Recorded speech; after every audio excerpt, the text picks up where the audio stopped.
نبی بعد اما بعد اعوذ باللہ من الشیطان الرجیم بسم اللہ الرحمن الرحیم قال اللہ تبارک و تعالی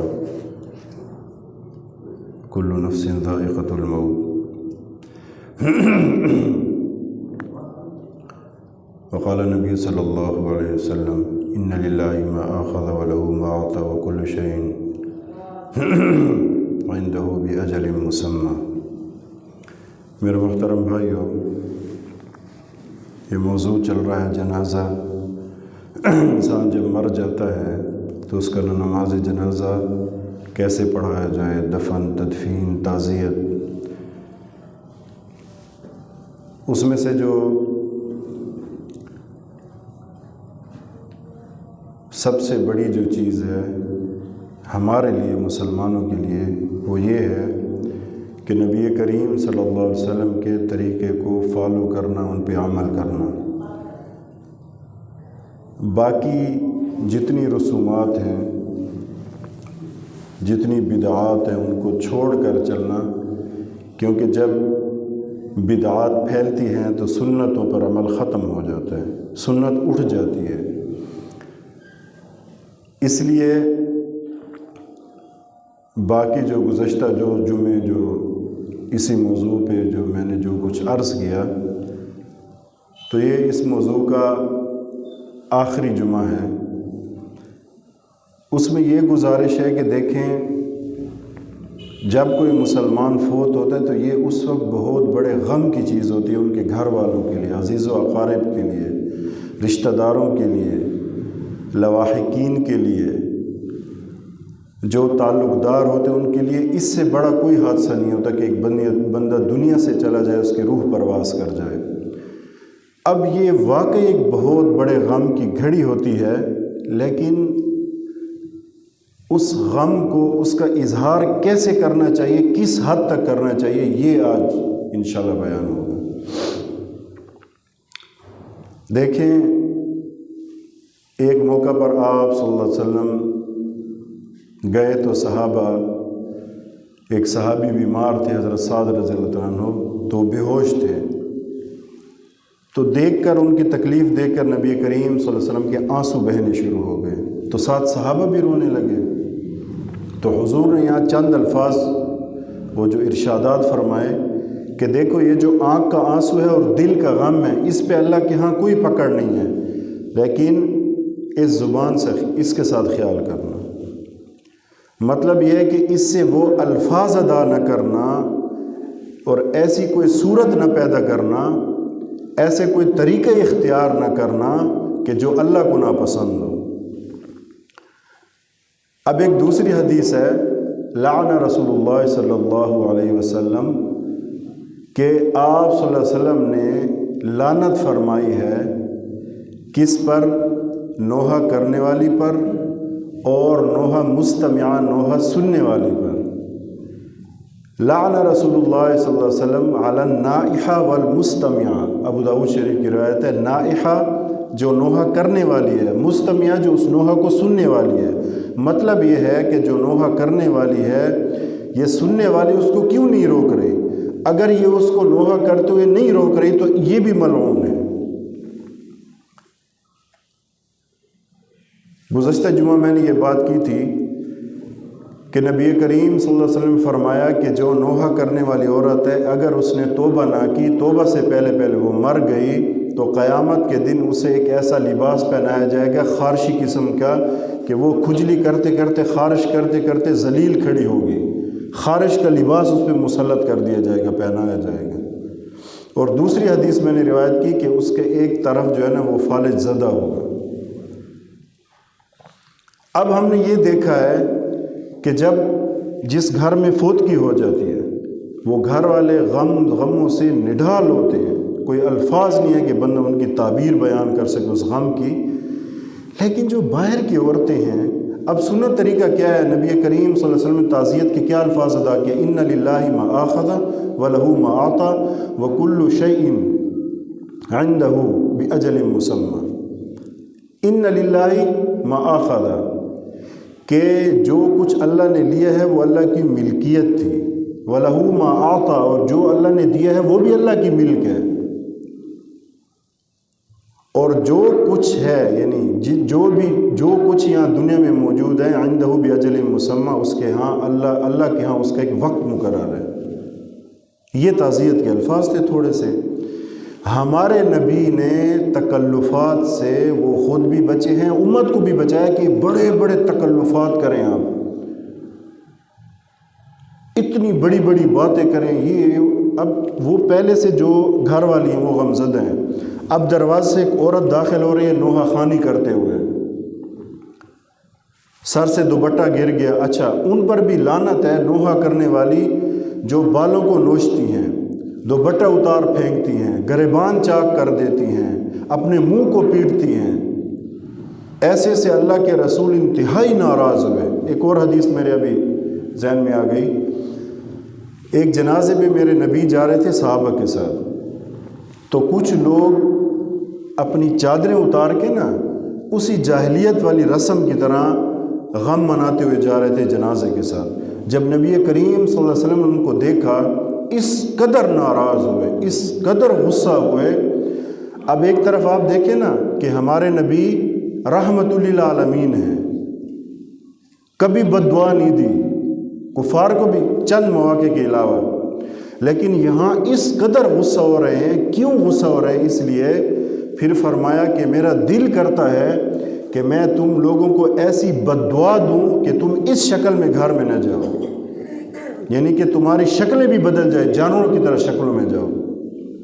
تو پھر انہوں نے فوراً وہ چادریں اتاری اور آرام سے ویسے جانے لگے جیسے اس کے ساتھ۔ دیکھیں جنازہ ایک باوقار چیز ہے، اس کے ساتھ یہ نعرے لگانا، اونچے اونچے کلمے پڑھنا اور یہ کرنا اور وہ کرنا، رونا، بلکہ انتہائی باوقار طریقے سے۔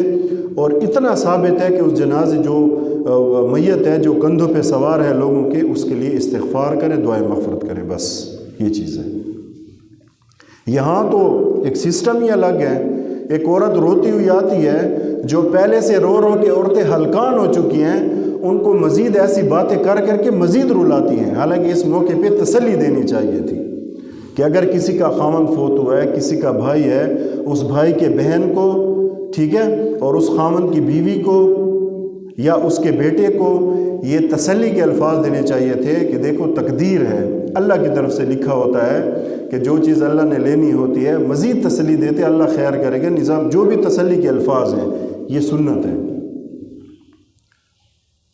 تسلی کے بجائے، ان کو چپ کرنے کے بجائے ایسے رونا چیخنا، اور وہ اچھا بعض یہ بھی جتلاتی ہیں کہ ہمیں بہت غم ہے، تو اس غم کا اظہار وہ نوحہ خوانی کی صورت میں کرتی ہیں۔ نوحہ اللہ اور اللہ کے رسول نے لعنت فرمائی ہے، النائحہ والمستمع، نوحہ کرنے والے پہ اللہ کے رسول نے لعنت کی ہے، اور جو نوحہ چپ کر کے سن رہی ہے، حالانکہ جو ساتھ والی بیٹھی ہے وہ اس کو منع کرے کہ بہن ایسے نہ کرو، یہ گناہ ہے، اللہ کے رسول نے لعنت کی ہے، لیکن پتہ نہیں ہوتا۔ تو اس لیے جو سنت ہے نا تعزیت، وہ کرنی چاہیے، بچنا چاہیے ایسی چیزوں سے۔ تو نوحہ سے بچنا چاہیے، اور جو نوحہ کرنے والی ہو تو ساتھ والی روک دے، اگرچہ وہ اس وقت ناراض ہو جائے، روک دے اس کو کہ بہن ایسا نہ کرو۔ ہاں آنسو بہاؤ کسی کے اختیار میں نہیں ہے، لیکن چیخ چیخ کر رونا اور میت کے صفات اس وقت ہو یہ سب، اس کا گھر کیسے چلے گا اور اس کی اولاد کیا کرے گی، اور یہ اس قسم کے الفاظ سے مزید ان رونے والیوں کو، ان گھر والوں کو مزید یعنی ان کو ہلکان کرنا، رلانا، تو یہ منع ہے۔ حضرت جعفر طیار جب شہید ہوئے غزوہ موتہ میں، تو نبی کریم صلی اللہ علیہ وسلم نے اہل بیت اپنے گھر والوں کو کہا کہ جعفر کے گھر والوں کو کھانا بھیج دو، اس لیے کہ وہ اس حادثے کی وجہ سے، ایک صدمے کی وجہ سے کھانا نہیں بنا سکیں گے۔ الفاظ غور سے سن رہے ہیں نا، کہ جعفر کے گھر کھانا بھیج دو، کیونکہ جو غم ان پہ آیا ہے نا، جو ان کا خاوند شہید ہوا ہے، تو اس وجہ سے وہ پکانا، اس سے وہ رہ جائیں گے۔ اب یہاں جو اصل مسئلہ ہے میں وہ بیان کرنے لگا ہوں کہ دیکھیں، مزید جیسے سنتے ہیں نا مزید حالات، تو مجھے دکھ ہوتا ہے، دلی دکھ ہوتا ہے۔ ہمارے ہاں پہلے بھی میں بات کر چکا ہوں پہلے ایک بیان میں، کہ دیکھیں جب کوئی فوت ہو جاتا ہے تو یہ مستحب لکھا ہے علماء نے کہ اس کے گھر 3 دن تک کھانا بھیجا جائے، یا اتنا بھیجا جائے، یہ بھی الفاظ ہیں کہ دن اور رات تک ان کو کافی ہو جائے، ٹھیک ہے جی۔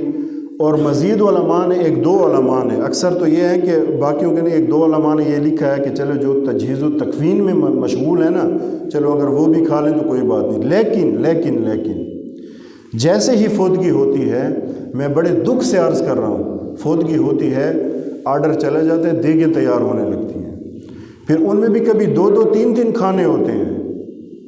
یار یہ تو سراسر ظلم ہے، اگرچہ خرچہ اوروں کا ہو، اب اس مستحب عمل کو انہوں نے کیسے سمجھ لیا، مجھے بتائیں آپ۔ نبی کہہ رہے ہیں صلی اللہ علیہ وسلم کہ ان کے ہاں بھیجو تاکہ وہ تکلیف کی وجہ سے پکا نہیں سکیں گے، یہ پکا کے تو جا کے دے رہے ہیں ان کو، لیکن پورے گھر والوں کو مصیبت میں ڈال رہے ہیں گویا کہ۔ اب وہ محلے والے، ان کے رشتہ دار، باقی لوگ باقاعدہ دسترخوان بچھ رہے ہیں جیسے کہ ولیمہ ہو، یا کوئی عمرے سے آیا ہو، یا کوئی ایسے کوئی خوشی کا موقع ہو، باقاعدہ دسترخوان بچھائے جا رہے ہیں ان پہ۔ اب مجھے آپ سب ماشاءاللہ سمجھدار، پڑھے لکھے، بعض بزرگ بیٹھے ہیں مجھ سے عمر میں زیادہ ہیں، آپ دین کو تھوڑا ایک طرف رکھتے ہیں، ایک طرف ایک ویسے عقلی بات میں کرتا ہوں کہ کسی فوتگی پہ میں بیٹھا ہوں، کوئی بھی ہو، اور اس کے منہ میں بوٹی ہے، یا وہ چاول کھا رہا ہے، یا وہ کوئی اور چیز کھا رہا ہے، اور اس حال میں پوچھنا کیسے ہے کہ وہ بوٹی توڑ رہے ہیں، ہاں یار بس آپ کے والد صاحب کا بڑا ہی غم ہے، پھر وہ کھا رہا ہے۔ یہ غم کی کیفیت ہوتی ہے خوشی کی، یہ اس موقع پہ کیسے کہے گا وہ؟ یہ کہہ سکتا ہے؟ اس کے منہ میں نوالا ہے، کھانا ہے، بوٹی ہے، اور وہ دوسرے کہہ رہا ہے یار مجھے آپ کے بھائی کا بڑا غم ہے، بہت غم ہے۔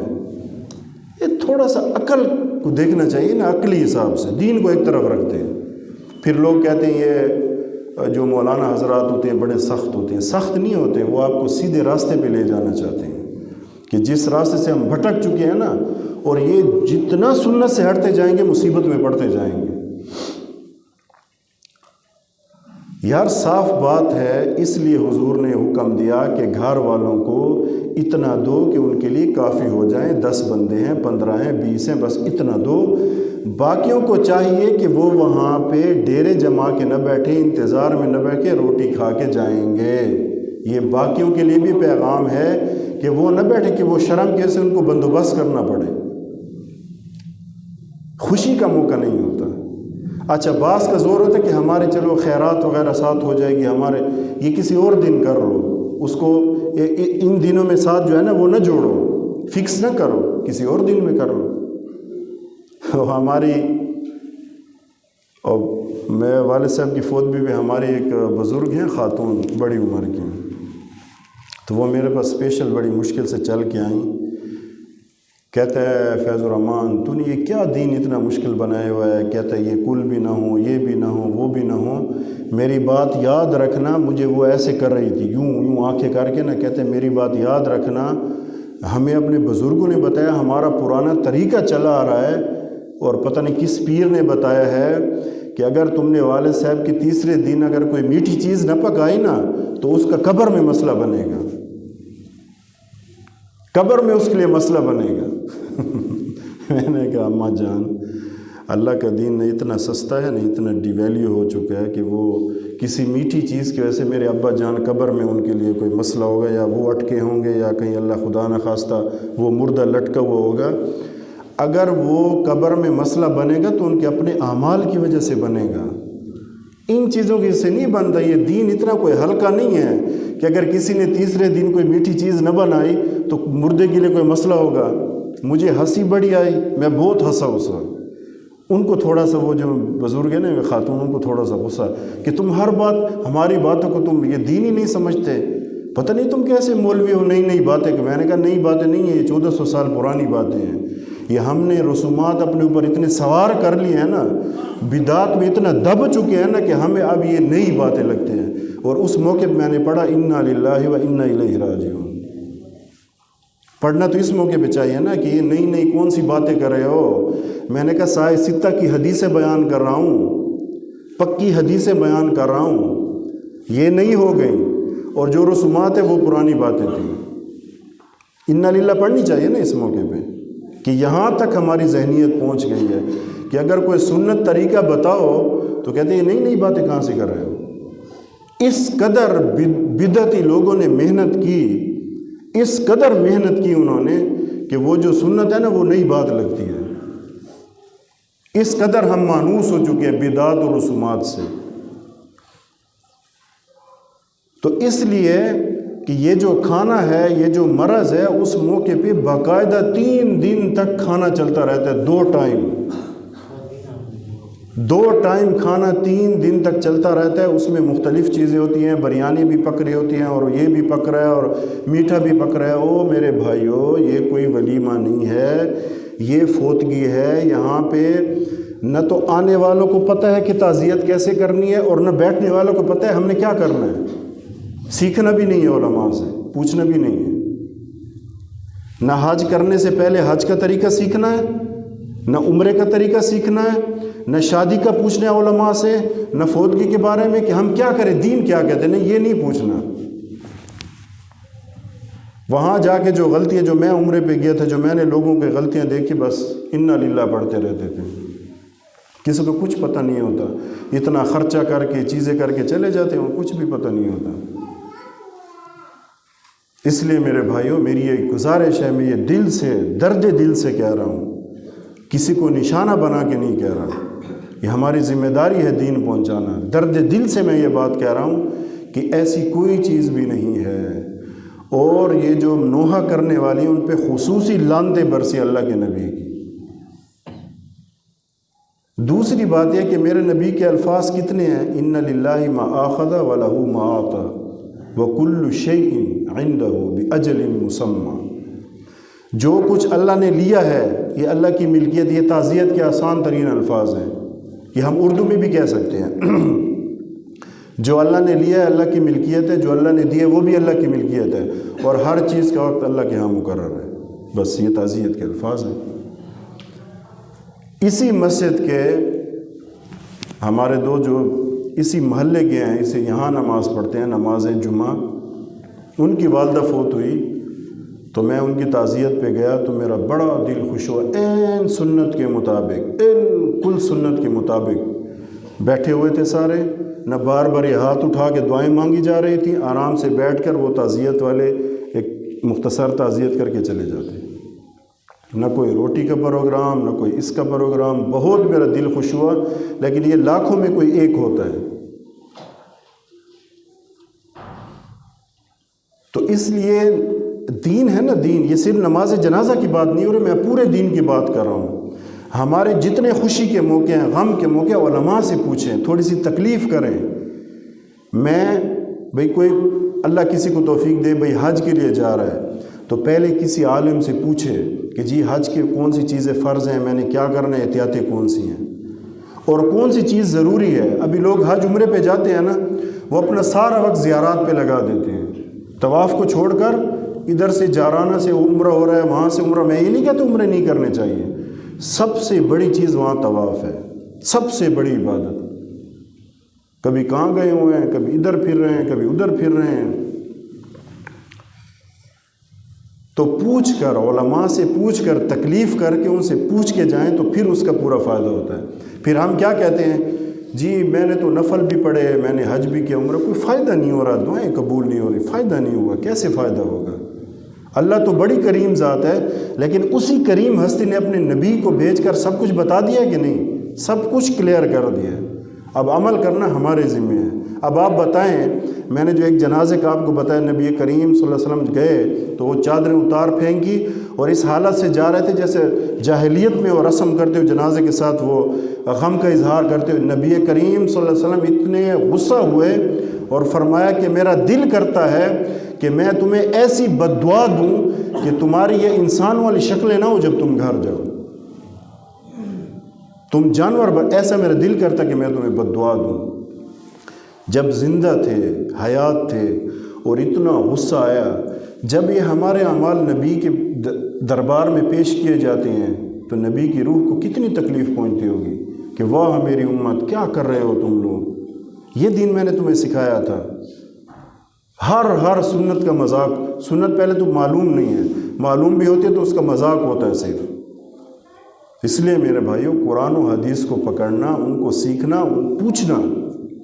دین انتہائی آسان ہے، اللہ کی قسم بڑا آسان ہے دین، کوئی شادی مشکل نہیں ہے۔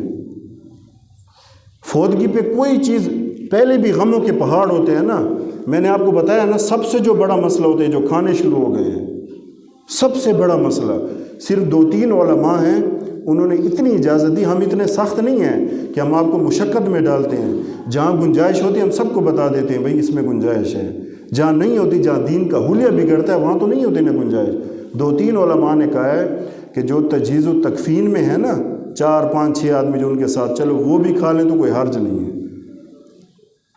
یا استثناء ہے کوئی باہر کا مہمان آیا ہو، باہر شہر سے، اب اس کا یہاں کوئی ہے نہیں جگہ تو چلو اس کو وہاں کھانا کھلا دیں۔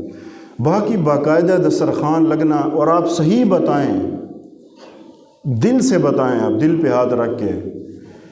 آج کل جو ہماری حالت یہ ہوئی ہے، جو ہم قبرستانوں میں چلے جاتے ہیں جنازوں کے پیچھے، پہلے یہ ہوتا ہے کوئی عبرت پکڑتے ہیں، اب 3-3 4-4 کی ٹولیاں بیٹھ کر نا، وہ سیاست کی باتیں، آپ ٹھیک ہیں بھائی یہ ہے آپ کا کیسے یہ، اب ادھر حکم یہ تھا کہ جو مردہ دفنایا جا رہا ہے وہاں دیکھو کہ ایک دن میرا بھی آئے گا، اس کا کیا ہوگا جب یہ قبر میں جائے گا، کیسی اس کی، یہ سوچنا چاہیے نا عبرت۔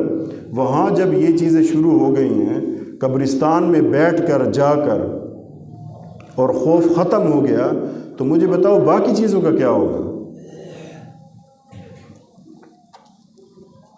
جب ایک بندہ یعنی قبرستان میں بیٹھ کر جب ہنسی مذاق اور سیاست کی باتیں ہوتی ہیں، تو جب میت کے گھر میں 3 دن کھانا چل رہا ہوگا اس میں کوئی غمگین ہو کے کھا رہا ہوگا، یہ تو موقع ہی نہیں ہے۔ ایک دوسری بات مجھے یاد آ گئی، قسم قسم کی چیزیں ہوتی ہیں کہ ایک مجھے پتہ چلا ابھی کہ جس کی ایک عورت کی، اگر ہمارے ہاں یہ بھی کچھ چیزیں ہیں کہ اس کے اگر وہ بیوہ ہے نا 4 مہینے 10 دن اس کی عدت گزر گئی، اس کے بعد پھر لوگ اس کے گھر جاتے ہیں اور چیزیں لے کے جاتے ہیں اور پیسے دے رہے ہوتے ہیں، پتہ نہیں یہ کون سی چیز ہے، ہمیں تو پتہ نہیں ہے، نہ اس کی ضرورت ہے، نہ 11ویں ضروری ہے، نہ 40واں ضروری ہے، نہ برسی ضروری ہے۔ بھئی سال گزر کے اب خیرات کرنی کسی بھی دن میں کر دو، کوئی منع نہیں ہے۔ ایصال ثواب کرنا ہے، قبر پہ جانا سنت ہے، مستحب ہے، ایصال ثواب کرنا ہے، قبر پہ جا کے کر سکتے ہیں، گھر میں بھی کر سکتے ہیں، اس کے لوگوں کو اکٹھا کرنا بھی ضروری نہیں ہے، گھر والے خود کر لیں۔ جی گھر والے خود کر لیں۔ تو اس لیے میرے بھائیوں میری ایک گزارش ہے، بار بار گزارش کرتا رہوں گا کہ خدا را ہم دین کو پہچانیں، جو سنت پہ چلنا ہے، دین بڑا ہی اللہ نے آسان دیا ہے، بہت آسان دین ہے، اگر ہم سیکھیں تو تمام مشقتوں سے نکل جائیں گے، اور جو اپنے سر پہ فضول جو بوجھ لاد لیتے ہیں نا، ہم اپنی کم علمی، نافہمی، کم فہمی کی وجہ سے کر لیتے ہیں۔ تو اللہ ہم سب کو اس پر عمل کرنے کی توفیق عطا فرمائے۔ وآخر دعوانا الحمدللہ رب العالمین۔